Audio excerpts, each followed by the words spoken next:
The manhwa starts off by introducing us to Tibers, nighttime skyscrapers, and the floating gardens. We see a man running on the field as a red circle appears beneath him. It is instantly followed by a lightning strike. We see the man has evaded it and that he is some kind of gunslinger, and he is chasing towards something in front of him, which is called the guardian of the garden, cumulonimbus. She points her finger down, causing multiple lightning strikes to appear at the man. He manages to sidestep every single one of them while shooting back counterattacks. Cumulonimbus instantly swipes the bullets away, summoning yet another lightning strike upon where the man was standing. We see this one actually causes some damage as it roughs him up, but he gets behind cumulonimbus. She doesn't expect it, and he fires his guns, causing her to scream as she actually takes damage this time. We see it pisses her off as she summons magic circles across the entire garden this time, rather than only where the man is. The man realizes he's in trouble, and the sky begins to part ways as she slams her hand down, telling him to become ashes as there are hella red circles each being bombarded with lightning strikes, which starts to obliterate the entirety of the garden top. Cumulonimbus watches as the man's hat floats through the air and lands on the ground without the man in sight. She begins to laugh but hears his voice asking if something good happened. Surprised, she looks down, only to be greeted by his gun barrel. We see it charging up an attack as he tells her adios. A blue lightning strike goes across his face as the lightning instantly hits where he was trying to sneak attack her from. We see that he's managed to backpedal a great distance, saying that this means she can release lightning from her body as well. We hear another man asking if he wants help as he picks up his hat, and we learn the man's name is Ranger. We see the man handing Ranger his hat. Ranger says no, asking him if he forgot, saying that even if he dies, he doesn't want him to intervene. The man says it's just frustrating to sit still without being given a reason. Ranger tips his hat, laughing, saying that ignorance is bliss, and the man stares at him. They both look back up to see a massive lightning storm being conjured up by cumulonimbus. The man says that he'll help Ranger with this one, and Ranger tells him that he just warned him a few seconds ago not to. Cumulonimbus begins to laugh, asking if they will be able to dodge her roaring thunder dragon too. The shit just looks like a spirit bomb. Never mind, it's actually two giant dragons formed out of both her blue and purple lightning. Ranger asks what the hell this is, and the man tells him that it's her ultimate attack, and they should each focus on luring one head. Ranger yells at him saying no, and he'll do this on his own, saying he needs to stay out of this. But the man ignores him, saying he'll take the purple one, and Ranger tells him to shut up and just get away from here. But the man continues, saying he'll go up and he can go down. We see the blue eyes white dragon going to attack Ranger's life points directly as he's insulting the man. Everything begins to slow down before Ranger can even finish his sentence, and we see everything frozen in place. The dragons, the man running, cumulonimbus, and gears begin to turn as we see something appear below Ranger moments before he is turned into a chew toy. He begins to sweat nervously and realizes this isn't actually a good thing. The cog below begins to let out a loud buzzing sound, and then chains him up, restraining him from moving. Ranger screams no, saying that he didn't get help, and he didn't tell him to do any of this. He told him to stop, but that bastard just did not listen, and he pleads to somebody to get rid of these restraints, saying that they clearly saw it's not his fault.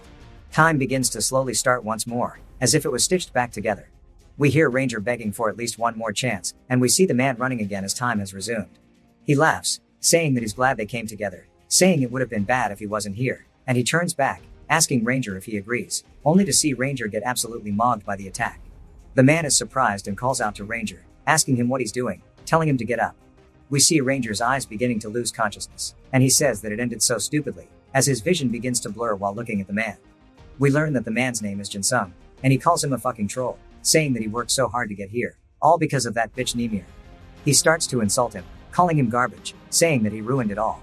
We see Jinsung is completely surprised, and then we see a pixel version of Jinsung, and he asks what the hell is going on, saying he was the one that couldn't dodge, so why is he blaming him for this one?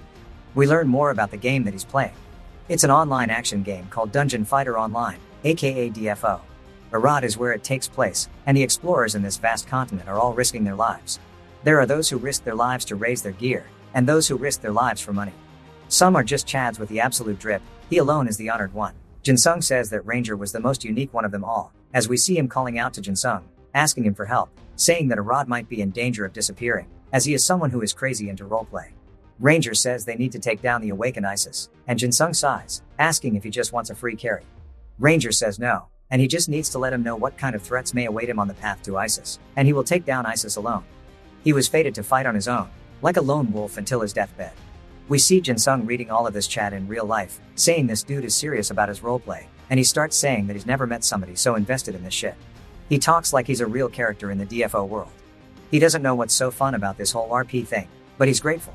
As we see, he's actually streaming the entire thing, and he is someone who risked his life for views. We finally learn that his full name is Baek Jinsung, and he is a streamer for the game, famous for uploading tutorials about it. He says surely he was approached because he knew that he teaches people. He sees the chat laughing, wondering what the hell is up with the RP, and goes along with it, saying this is for the sake of Arad. Jinsung says he had some weird nonsensical things to say sometimes, but he thought he was just attention-starved and wanted to be in the stream. Until he started hard flaming him and left the party. We see Jinsung jolt up out of his chair as his monitor cuts off at the same time, and we see that he accidentally unplugged it with the secret foot wraparound cable no jutsu. He says that this is annoying, as he doesn't have anything to upload. Backshots would sound like World War II. He finally gets it plugged back in, and wonders why Ranger was so angry, seeing that he can just use coins to revive himself, wondering why he had to say all that, calling him an attention whore. He goes to click on DFO and says he made it sound like he actually died. When he double-clicks on the game icon, his screen begins to crack. Jinsung is surprised as a bright golden light begins to emerge from it and envelops the room. It starts to slowly open a rift and distort everything around him. Jinsung falls to the floor covering his face, wondering what's going on, and wonders what's going on in his room.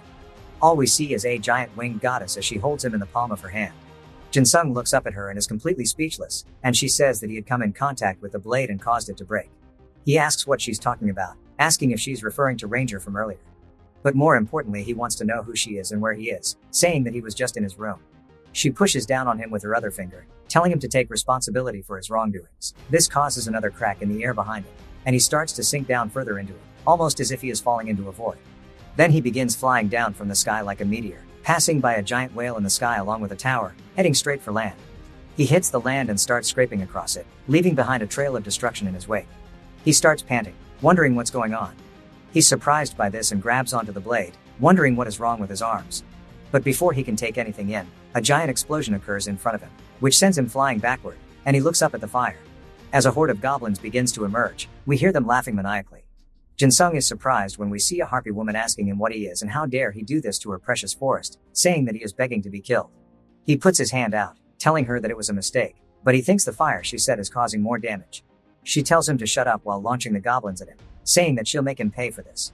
He screams and starts running away, wondering what the hell is going on. He stumbles face first into a pool of water, and we hear him gasping, wondering what's going on, as he can see the face doesn't belong to him. Some time later, as we see his footsteps leaving a trail in the burning forest, the harpy from earlier is yelling, telling the goblins to find him, as he couldn't have gone far. We see Jinsung panting behind a tree, saying the names of the monsters, the flaming Binoche, goblins, and Tao, saying that these are all DFO monsters. He looks down at his hand, saying that it is undoubtedly the appearance of the Dark Knight, one of the classes in DFO, and he wonders if he is now inside the game. He says he just wanted to play the game, not live it, wondering how he can go back to his world. He hears the sound of something fighting, then sees one of the Taos falling to the floor, which surprises him. Even Binoche is surprised, and Jinsung realizes what this means as he sees two people wearing unique outfits, one of them being with the name Bloody Ghost Knight, Blood for short. They begin to walk forward, saying as expected it was Binoche. She asks who they are and how they got here. Jinsung says there's no doubt about it, that is the Ghost Knight class inside of DFO. Beside him is one of the DFO NPCs, Saria Kira. Saria says Binoche must have a reason to do all of this and asks for her to tell them, as they can help. Jinsung wonders if this is one of the early quest events, saying that the fact that there was an event dialogue must mean that the Ghost Knight is a user who is currently doing the quest. He reads the name above his head, saying that he is a real person. As we see him ready his blade, he dashes off the ground, slashing the Binoche with his attack. She begins to channel some fireballs and throws 3 at him. He easily avoids them, takes the high ground, and readies his blade once more, using a skill called Ash Fork, stabbing straight into the ground. Binoche made it out and begins to cast yet another fireball skill. But before she can even launch it, blood is right in her face. She realizes it's too late as she gets cut up by Blood's skill called Drive Slash. She lets out a scream, and Jinsung watches, saying that he's strong or, to be exact, he's impactful, and it's completely different seeing it in person compared to on screen. Binoche died quite brutally, which is different in person. Never mind, she's still alive, as she says that there was a reason. She says, in the Great Fire 10 years ago, the tragedy of the forest, and she begins coughing up blood. Jinsung says at least she's determined but says that was not the time to be stunned. And since Blood is a real person, he might be able to help him. Jinsung comes out from behind the tree, calling out to Blood, telling him to wait.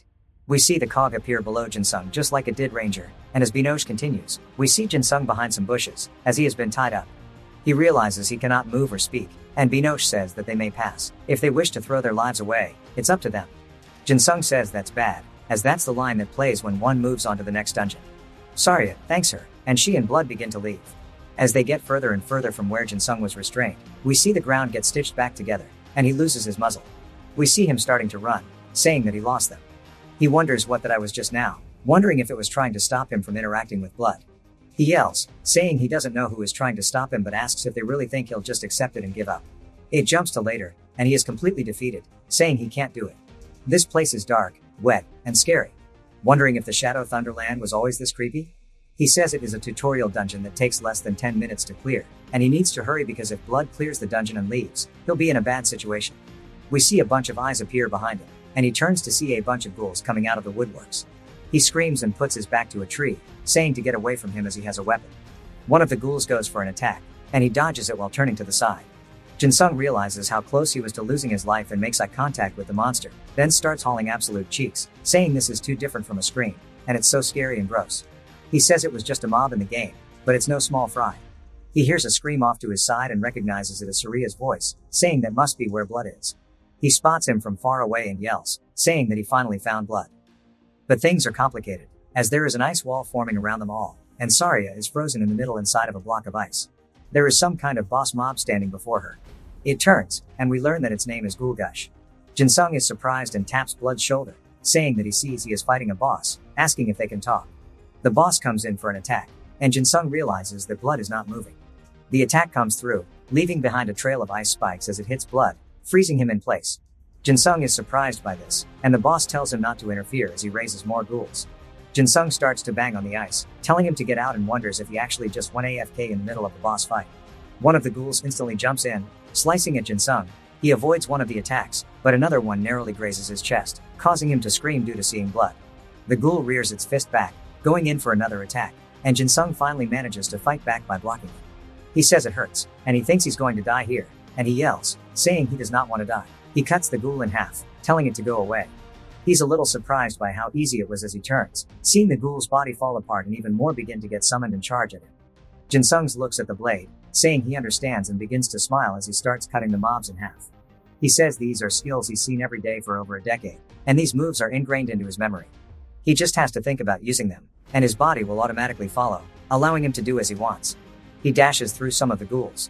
He raises his weapon, calling out to the boss, telling it that it might as well say its prayers. The boss launches some icicles directly towards him, and he starts to think about one of his abilities, which is called Uppercut. He slices in front of him, breaking the attack. He continues deflecting the icicles while charging towards the boss, and he starts naming out all the skills he wants to use in order to create a combo, and we see him rearing back his arm to use the skill normal attack. Before he can finish, there is a giant ice pillar that forms out of the ground, towering over the trees. The boss begins to laugh, but there is a bright light from behind it as Jinsung wasn't caught up in the attack and rather dodged it. He starts to wind up to prepare for the final attack. The boss turns, but it's too late as we see the boss get cut into absolute pieces, causing its body parts to get scattered everywhere.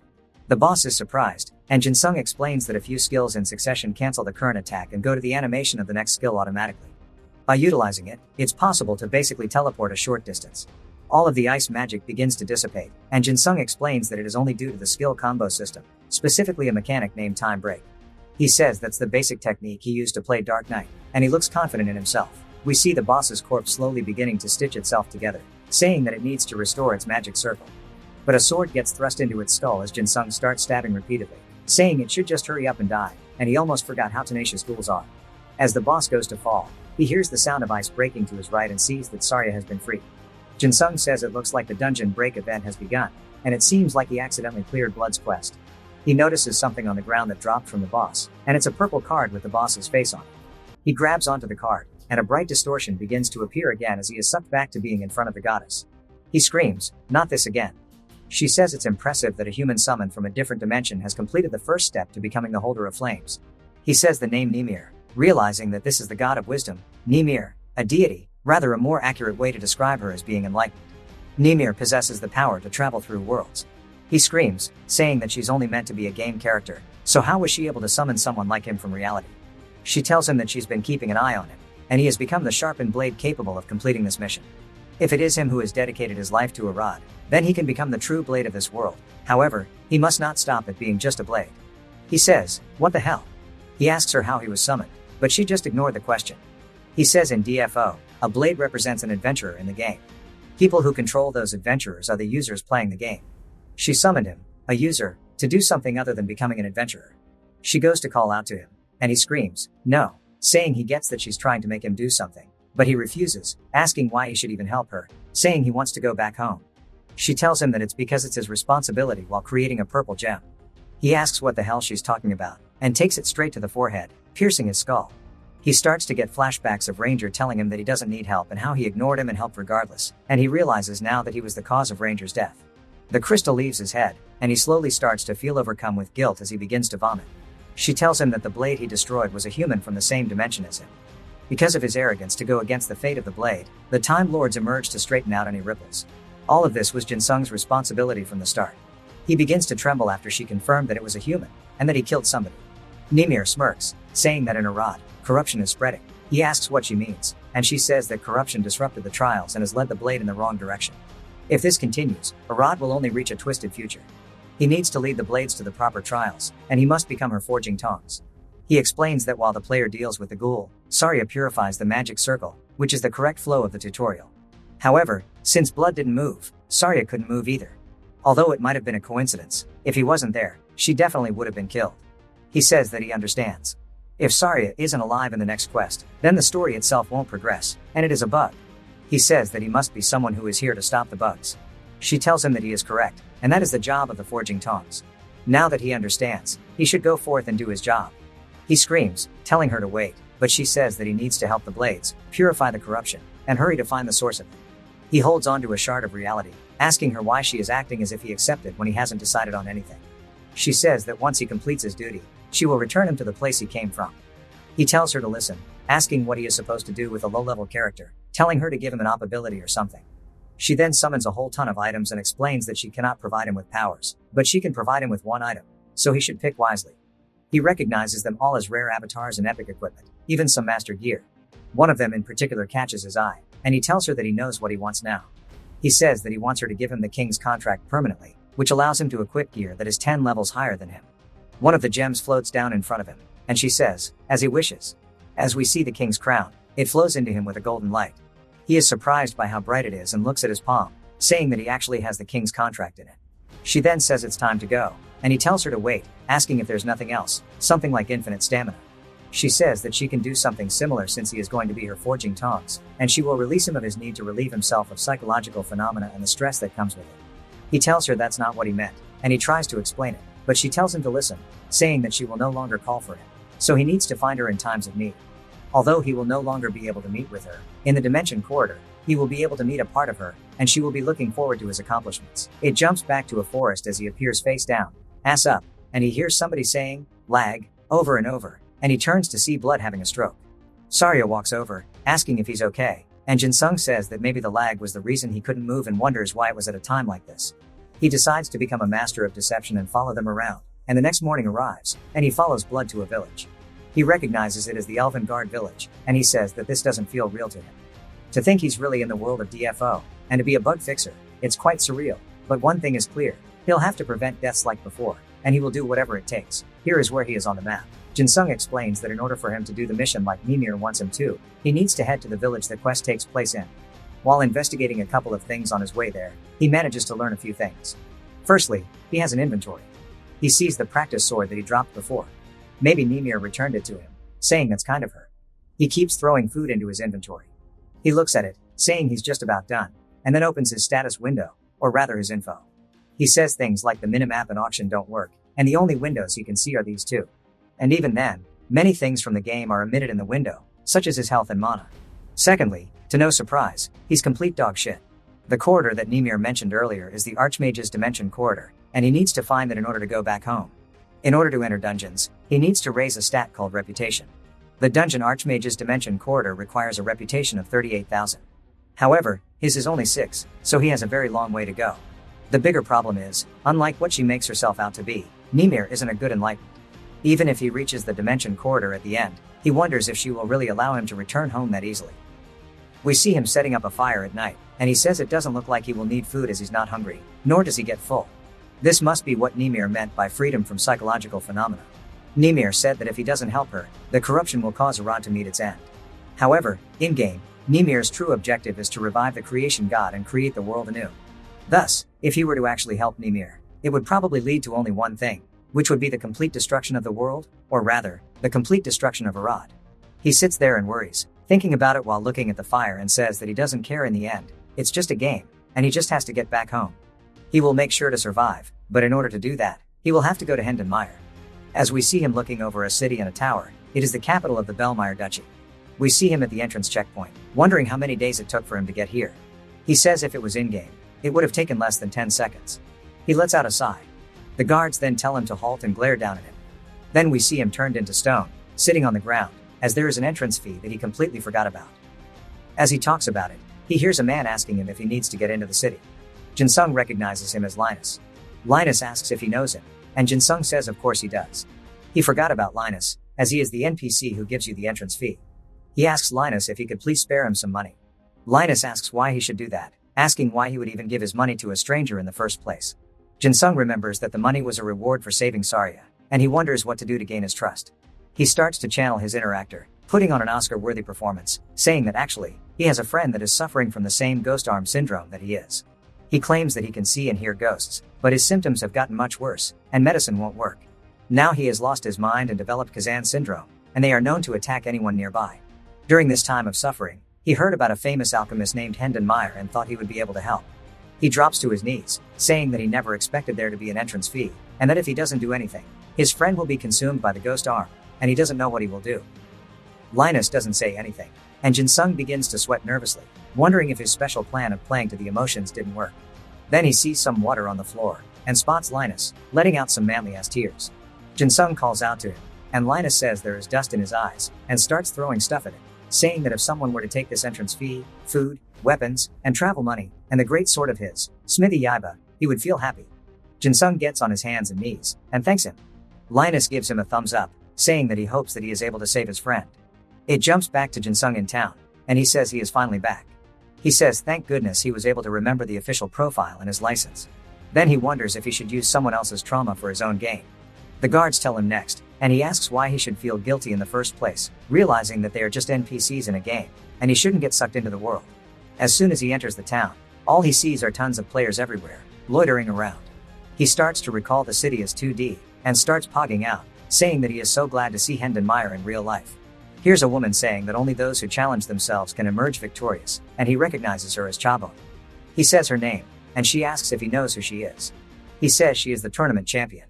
She says he looks pretty strong, asking if he would like to fight. He asks why not, and then he starts to hear people laughing at him.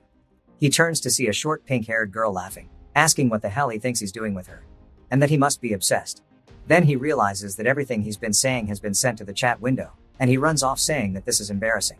He forgot the same thing was happening to Ranger, and he wonders why he didn't think about this.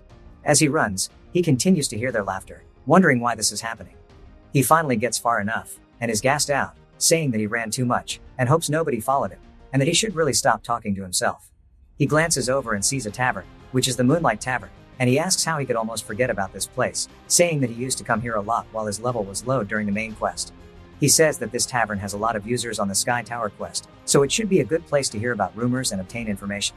As soon as he enters, the atmosphere on the inside seems very professional, but at the same time, it's very tense as they are all glaring at him, and he wonders if he should just leave, but says he can't back down as the first impression is key. The bartender welcomes him, asking what he wants to drink, and he asks for a glass of milk. She's surprised. He asks her if she can tell him anything suspicious or odd that's happened in the tavern. She says that she finds him odd as hell, but there's something else she'd like to show him. She opens up a briefcase, saying that if they're talking about this, he should have just told her. He tells her that it's quite interesting, asking how much it is. Then we hear Sarya saying hello, and we see her walking in with a player, and she introduces herself. Jinsung recognizes it as them being in the middle of the Sky Tower quest, and that this woman must be a user doing the quest. Her name is Fighting Clam, Clam for short, and that she is a female class grappler user. Outside, he hears a woman telling Clam to hurry up. Jinsung wonders where he has heard this voice before, and the woman says this is why she hates newbies. All they do is ask questions, yet they don't even listen, asking why they think they know everything, and to be respectful of the captain's orders. Jinsung begins to sweat nervously, saying there is no way, and he wonders why the Iron Wolf Knight Order is standing outside. Here's another update of where he is on the map. We learn that the Iron Wolf Knight Order are knights that serve under the imperial family of the Delos Empire. They are currently stationed at the Sky Tower for an investigation. Because of this, players will carry out quests in the Sky Tower with individuals from this Knight Order. But he wonders if this Knight Order also appeared inside of this tavern. He knows their names, saying that Fiona and Dan are NPCs you meet in the Puppet Museum of the Sky Tower. You can also meet Linny in the Vestibule of Darkness. But none of these three should appear at this point in the story. These two users are talking about something that happens after the 2 dungeons are cleared.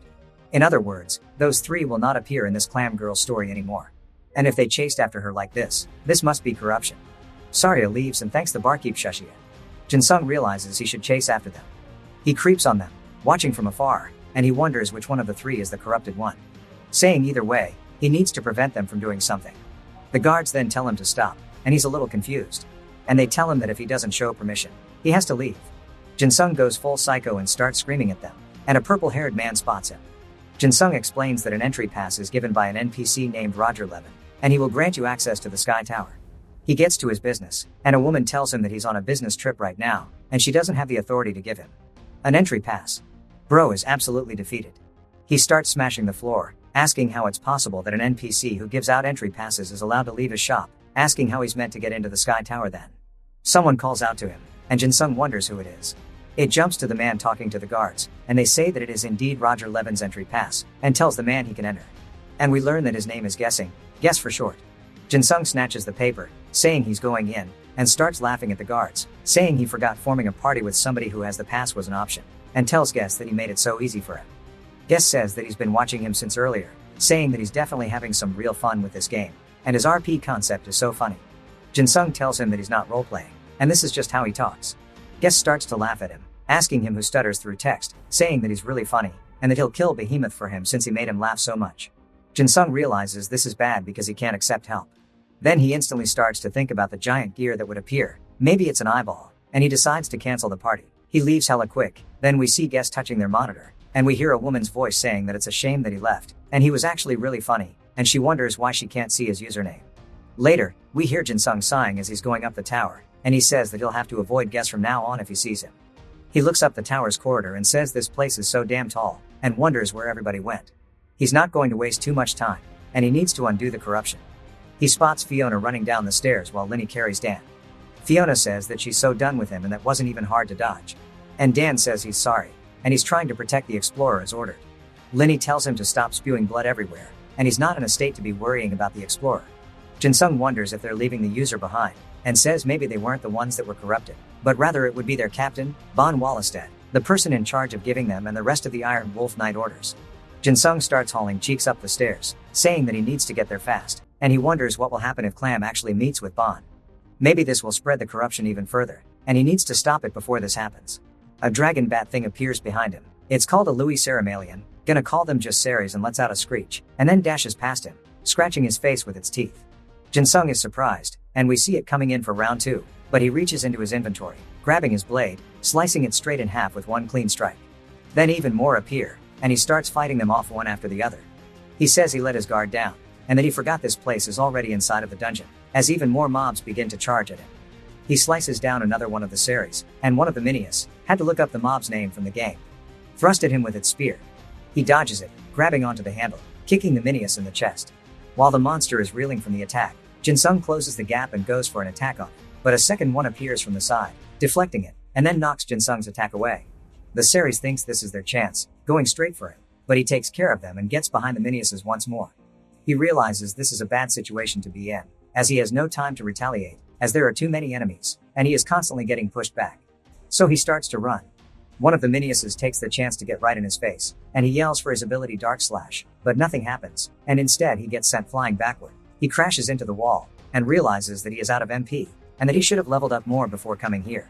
He then notices that he crashed into something different than the wall, and it starts to glow orange, while spewing fire, burning the mobs in front of him, setting them on fire. Jinsung says he completely forgot that there was a gimmick like this, but he remembers that there is something at the end of the line of statues, and he starts making a desperate run towards the edge of them, as there is a full recovery magic circle there.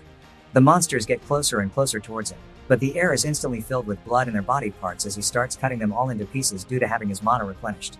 He lets out a sigh and says that was way too damn close, and that he'll just go ahead and level up now, as this will be a perfect chance.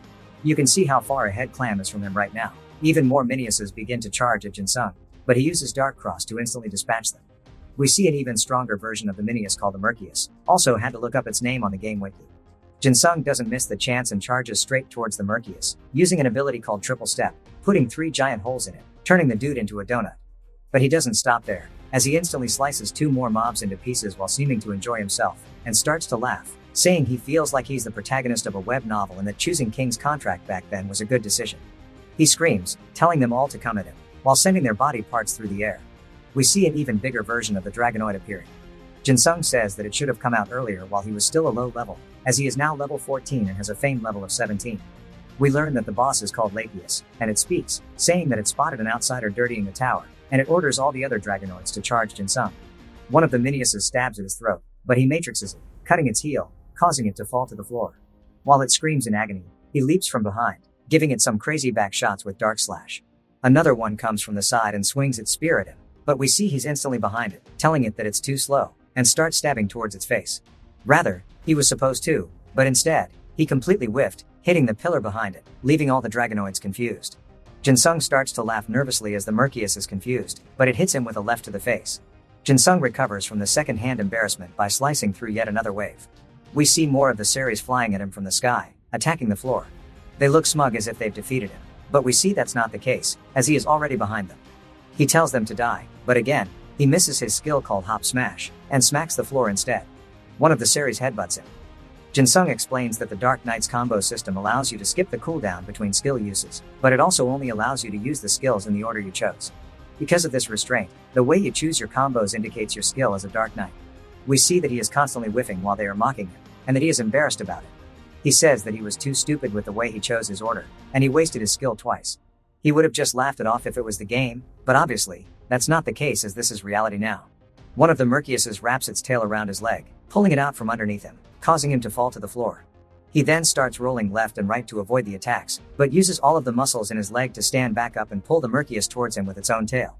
He goes to swing at it, but he is too late as a different type of spear goes straight through its chest, almost collating him as well. Jinsung is caught off guard by this as we see Lachius was the one who did the attack, and that it sacrificed its subordinate without hesitation. Jinsung goes for another attack, raising his sword in the air, and it's called Grand Wave as we see purple slashes launch towards Lachius, but they are easily deflected without the boss even having to try. Jinsung says he expected it as much, and the boss still won't go down that easily. He blocks a hit from Lachius, but it's not just one as there is a constant barrage of blow after blow. Lachius is relentless with its thrusts, but Jinsung manages to grab onto its weapon so it can't go for another one. But that's exactly what Lachius wanted as it begins to laugh and shocks the hell out of both of them. Jinsung is clearly recoiling due to the shock as his eyes go completely white. Lachius sends him flying backward across the room, and he knocks into multiple things close to the wall. He glances back over his shoulder, gassed out, seeing that Lachius is still strong and healthy. He grabs onto his sword and goes for an attack, but it is blocked and he says that it hurts. He attacks Lachius again, but we see there's no power behind it. He goes for another skill, but we see his feet beginning to slip out from underneath him as he falls to the floor. Lachius raises its weapon, asking Jinsung if he is done now, and stabs on the floor where he was, but Jinsung teleports away and starts to mumble, saying third. Lachius gets pissed that he is mumbling and charges in, but now Jinsung is yelling fourth, and we see his sword glowing purple as he goes for another attack on Lachius, forcing him to block the attack. Lachius realizes that this one has a ton of power behind it as it begins to shatter the ground beneath him as well as send out a purple shockwave as he successfully landed Hop Smash. Lachius wonders what this immense weight is and where the sudden surge of power came from when he was on the verge of passing out. Jinsung explains that the true essence of the combo system isn't the evasion of attacks, but rather the timing and order of skill execution. We see Lachius's weapon beginning to break as Jinsung continues his attack, using another skill called explosive damage, leaving a very big scar on Lachius's chest after breaking the weapon. Lachius begins to scream in pain as his blood flies across the room, and Jinsung teleports behind him, yelling out, readying for his next skill. As we see him emerging from the portal right behind, he counts once more, saying fifth, and he explains that the more you use combo skills, the higher the damage accumulates, and the fifth use of the combo skill deals 200% more damage.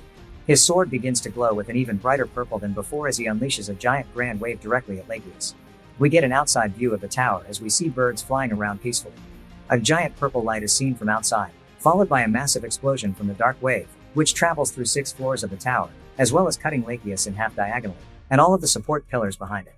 As Lachius's corpse begins to fall, Jinsung struggles to say the Dragonoid nest is cleared, and he falls to the floor. We hear someone asking what all this ruckus is, saying that it came from down here. We see more of the Iron Wolf Knight Order wondering what's with all the corpses, and they spot Jinsung on the floor. They call out to their vice captain, telling him that there is someone laying down there. Jinsung says that shit was way too hard, and he should have got someone else to carry him. He begins to feel refreshed as he gets the level up sound, and he's glad that his health was restored. He starts to stand back up, saying it's time to collect the loot and move on to the next floor. He looks at all the corpses and is confused, wondering where all of his loot is. The man from earlier asks him if he just said loot, and if he's claiming that he killed all these monsters. Jin-sung recognizes the voice as the man puts his weapon to his head, and the man asks him who he is and how he entered the Sky Tower. We learn that his name is Hartz von Kruger. All of the other guards instantly point their spears at Jin-sung, surrounding him so he can't escape. Hartz tells him to identify himself, state his affiliation, and explain how he knows him. Jin-sung asks how he's meant to not know him, saying that due to his unfavorable demeanor, he's the only NPC to receive a personality nerf in the entirety of DFO's history. Hartz says it looks like he has no intention of answering, and Jin-sung says it's because he's the vice captain of the Iron Wolves, and that's why he knows him. Hartz then asks how he entered the tower, and Jin-sung says he received the pass from Roger Levin. Hartz tells him to show him so he can confirm, and Jin-sung tells him that he doesn't have it. Hartz is confused. Jin-sung starts to tell him that it's actually with his friend. Hartz asks him who is his friend and where they are. Jin-sung nervously laughs, saying probably downstairs, and Hartz tells him to bring his friend to him, and he'll release him once he verifies his identity in the pass, and that there will be consequences if he is lying. Jin-sung says that out of all the people he could have run into, it had to have been this guy. He doesn't have time for this, and the fact that Clam visited the Moonlight Tavern and entered the Sky Tower means that she has cleared the Vestibule of Darkness dungeon in the storyline. Therefore, she should currently be heading to the top floor of the Sky Tower, called Castellan's Chamber.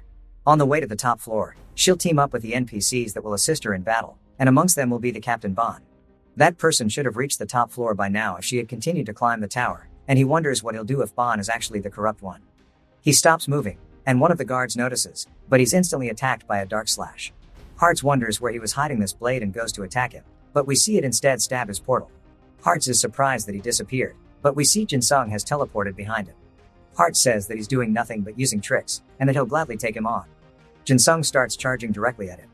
Never mind, it was a fake out as he leaves, saying he's got to go, which confused Hartz even more. Him and his men start chasing Jin-sung, telling him to stop. Jin-sung says it's a good thing he never discarded his practice sword, and he didn't want to oppose them in the first place. He looks in his inventory, wondering why something is in there. Hartz's spear begins to grow ever closer to his back, and Jin-sung turns to see it, pulling something out from his inventory as we see Hartz's spear collide with a bomb, causing an explosion in front of him and the guards. This surprises them, and when Hartz swings to cut through the smoke from the explosion, he's greeted by the fact that Jin-sung's actually a lot trickier than he expected, as there is oil now all over the floor, and that Jin-sung is holding another bomb in his hand while pouring the oil everywhere. Hartz begins to freeze up, saying there's no way. Then we hear an explosion as he calls him a terrorist, saying that he will kill him when he catches him. Jin-sung runs, saying that the explosion is just loud and it won't deal much damage, and that using the oil flash together with the bomb was a bread and butter combo back in the day, and he never expected the items that he bought from Shushia to come in clutch. Later on, as he keeps continuing up the tower, he says the sun is about to set, and he wonders where Clam is as he spots her just ahead of him. He's surprised that he finally caught up, and Saria turns, saying that she didn't expect another explorer. A man named Ganzo tells him they should hurry to a safe place soon, and another man tells him it's alright, saying that if he valued his life, he wouldn't have come here in the first place, and he says that he doesn't care what he does, just to make sure that he doesn't get in their way. And we are introduced to Bond for the first time. Jin-sung says that he found him, but he gets cut off by someone else saying he found him first, and a chill runs down his spine as he turns, seeing that it's actually Hartz, and Hartz is extremely pissed, saying that he has guts for throwing a bomb in his face and he'll give him that much. Bond asks Hartz what's going on, and Jin-sung realizes he's in a bad spot between the both of them. Hartz tells Bond to catch him. Bond readies his blade, and Jin-sung realizes he's screwed as there's nowhere for him to run. Hartz says that he hopes he's prepared. Jin-sung activates Ultra Instinct and points out the window, telling them there's a naked man trying to piss on all of them. For some reason, it actually works. Bro rolled a nat 20, and they turn, but there's nothing in the sky, and Jin-sung leaps out of the tower while screaming. They look over the railing, wondering if he just offed himself. But Jin-sung starts stabbing into the side of the tower, slowing himself down, while falling floor to floor. As he loses all of his momentum, he leaps into one of the rooms and lands safely, saying that it was right in front of him. But luckily it seems that the corruption hasn't spread yet, so he needs to hurry. Whatever their plan is, he needs to purify it before they reach the next dungeon. Saria wonders what his deal was, and Bond says that he doesn't know, but there are plenty of weird guys. He tells them to forget about that, as he's pretty tired, saying that they should take a break on the next floor. Jin-sung begins to groan as he climbs up the stairs again, saying that he is never climbing up anything ever again. He wonders where Clam is, hoping they haven't gotten to the next dungeon yet. We then hear Ganzo telling Bond to stop. Jin-sung rounds the corner, spotting Bond with his sword in the air, about to strike down Ganzo, and he screams, realizing that he was too late, but instead it turns into some straight yaoi, as Bond starts massaging Aganzo with the hilt of his blade, saying that his muscles are way too tight. Aganzo lets out an anime girl voice, telling him to stop, and asking if he can do it a little softer. Jin-sung then falls dead on the stairs, and that is the end of the manhwa. Bond then asks Saria if she needs it too, and she says that she's good. Jin-sung says that he guesses they're still fine, but he'll keep an eye on them until they reveal their true colors. It jumps to a bit later, and he says there's no way. Bond doesn't try to hurt the other NPCs, nor does he try to control the Knight's Order. On the contrary, he's completely normal. Aganzo says they'll need to investigate the layout of this place, that way it'll be easier to find the Master, and that he'll go with Bond to investigate this side. Bond begins to walk up and stands before Clam, having a WWE stare down. He then begins to smile while raising his hand, and Jin-sung thinks it's time, but instead, Bond puts his hand on Clam's shoulder, telling her that he'll see her later and winks at her. Jin-sung looks suspicious, but Bond hasn't done anything wrong, and the dialogue was the exact same as in the game, so maybe Bond is not the corrupted one after all. But if it isn't him or the other low-ranking knights, then who would it be? Jin-sung says that based on his experience, he thought it was the Knight's Order that appeared at the tavern. But now that he thinks about it, you aren't able to see outside the tavern once you are in it. It might be something that the game omitted, but it is not corrupted. There's a loud sound of metal footsteps as Bond and Aganzo are greeted by some living armor monsters that are covered in barnacles. Bond laughs, saying it looks like the owner of this place has no manners, and he dared to send the grunts when the guests have arrived. He yells, telling them to get their boss to come out. Jin-sung is confused by the wording, saying that now that he thinks about it, a card appeared when he defeated the boss Gulgish, and wonders if that means if Bond is corrupted, a card will appear only when he is killed. But based on the original story, Bond should not die here. If he were to die here and change the story, that would be no better than the actual corruption. He says that maybe, just like it was with Gulgish, it is the boss monster this time as well, and the more he thinks about it, the more sense that makes. As they effortlessly dispatch the living armors, Bond wonders where Hearts is, and Aganzo says that he is probably still chasing after the freak from earlier. Bond says they will make sure to arrest him if they find him. Jin-sung says that's the problem though. Thanks to what happened with Hearts, Bond and the Knights are on the lookout for him, and in order to help them during the boss fight, he needs to find a way in. We see a different set of stairs. Someone is unsheathing their sword after defeating some living armors. The monsters' corpses fall below them, and a lady laughs, saying she is impressed by his skills as always. The man tells her to stop making fun of him just because he is old, and says that they have gotten pretty far, asking how much they have left. She says based on the magic and how thick it feels, they should almost be there. We learn that her name is Sharon, and the old man asks her to move to her side for him. She does so, and he instantly lets out some attacks. The attacks fly past her, hitting something, and she calls out to him again, calling him GSD, asking what he is doing. GSD says excuse me, as he thought it was a monster. We see that Jin-sung was the one he attacked. GSD says even though he held back on his strike, to withstand that attack, Jin-sung must be skilled. However, he is unable to control the pulses coming from his ghost arm. Jin-sung begins to sweat nervously, wondering if he almost died, and Sharon asks him why he is following them. Jin-sung tells them he has a favor to ask, and we learn that Sharon is the Black Fairy Magician who operates the Magician's Guild and the Magic School. GSD is a legendary ghost knight who hides his identity and operates the back alley Ghost Blade Gym. Sharon asks GSD if he knows him. Before they can answer, Jin-sung explains that those are their basic stories, but they are also NPCs who join the final fight after being led by the captain. If they can vouch for him, the Knight's Order will have no choice but to let him join, and he asks if he can join them as a comrade. Sharon asks why they would do that, saying they just met him. Jin-sung says he knew it. He is guaranteed to be turned down if he just comes at them like this, but he has no choice. Turning their distrust into trust will give him a better chance in the long run, and there is only one way to do this. He points to GSD, telling him that he is going to need him, calling him by his full title, Grand Swordmaster Duncan. Sharon is surprised, saying no way, and Jin-sung smiles, asking how that is, saying that nobody should know his true identity. Sharon asks what that means. But GSD has no reaction at all to the name. Jin-sung starts to wonder why he doesn't know it, saying that was the name written in the Ghost Knight description. Of course, the update did manage to delete that part of the story, but it wasn't deleted, rather, it was changed. Jin-sung starts to think about what to do next, but more mobs appear from behind them, and GSD notices them and says that they have guests that he has to attend to. Jin-sung starts to tell himself to think, wondering why he used the name GSD in the first place. He says that it must be related to DFO, and then something clicks, and he calls him the grandson from the Tower of Despair. GSD stops moving, and Sharon turns back, saying that he seems like an interesting guy, but they are in a hurry, so he should leave them be. But before she can finish her sentence, GSD begins to release a powerful aura, destroying the floor beneath them, sending out shockwaves, instantly killing all of the monsters. Sharon sticks her hand out, trying to get him to calm down, and GSD slowly turns, calling out to Jin-sung, asking him who he is while releasing an even more condensed aura than before. Jinsung begins to sweat nervously, saying that he was just guessing and didn't expect to be right.